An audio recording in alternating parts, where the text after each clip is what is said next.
Now that you've set up your own lesson plan or your own lesson planner, let's go ahead and talk about how you would input your information here.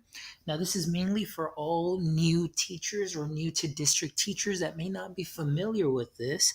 So, first and foremost, we would open up and we would pick a date that you're going to be setting up your lesson plans for. So, what you want to do is you want to stamp the date.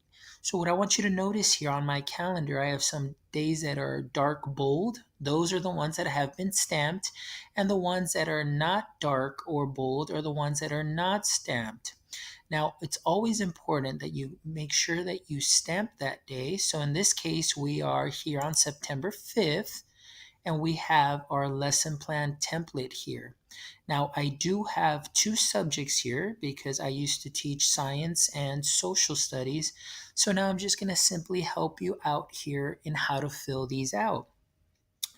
If you want to go ahead and add your TEKS and supporting standards, you would just click here on any white part here of your lesson plan, and you see that your science grade 5 TEKS will come up here, or whatever subject it is that you have. Underneath that, you also have your English language proficiency standard or your ELPS, and you also have your college and career readiness standards here. So, depending on what your lesson is on, for example, I'm doing science, I'm going to go into my science TEKS, and let's say that is the first day of school. So, we're going to be talking about lab safety. I go ahead and click here, and it'll automatically add my TEKS here that I'm doing on lab safety.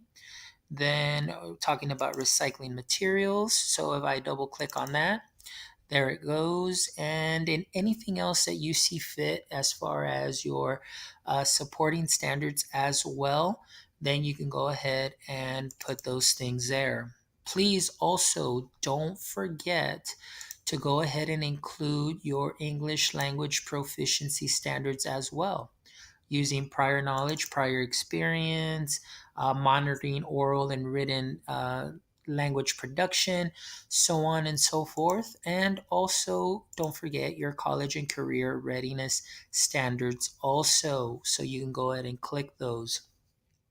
Once you do that, and the book is very great, guys. If you look at your book and your lessons, it'll give you your standards there that you're covering, and all you simply do is match it up here so everything coincides with what's on your book.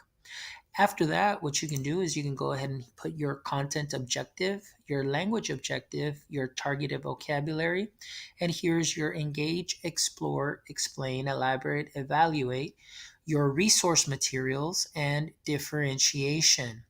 Now, this is for science, but what if you're teaching two subjects? Well, in that case, what I would do is I would scroll down to my next subject, which is social studies. And when I click here on social studies, then if you notice, everything changes right here.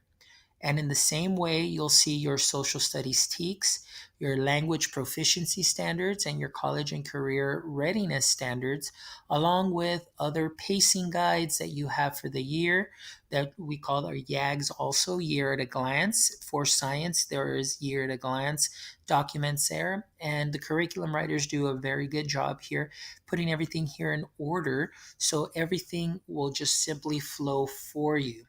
Always make sure that when you are typing up your information here, for example, my content objective is what is science? I'll just go ahead and use that as an example. Please make sure that you always hit save to save your lesson plans. So here's one way of creating your lesson plans. And now you have a better understanding of where to find your TEKS, your supporting standards, and your college and career readiness standards.